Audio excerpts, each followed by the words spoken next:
નામ જપ કરવાથી શું થાય? નામ જપ કરવાથી ઘણો ફરક પડે. ભગવાનનું નામ લેવાથી. કારણ કે આ મોહ માયાથી બંધનમાંથી આપણે છૂટીએ. જે મગજમાં સંચિત કર્મો પડ્યા છે એ પણ થોડા ડિલેટ થાય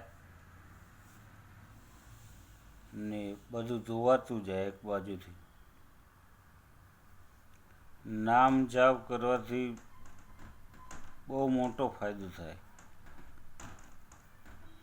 પ્રારબ્ધ તમારું કપાતું જાય. તમને ખબર પણ ના પડે ને એવું પણ બને કે આવતો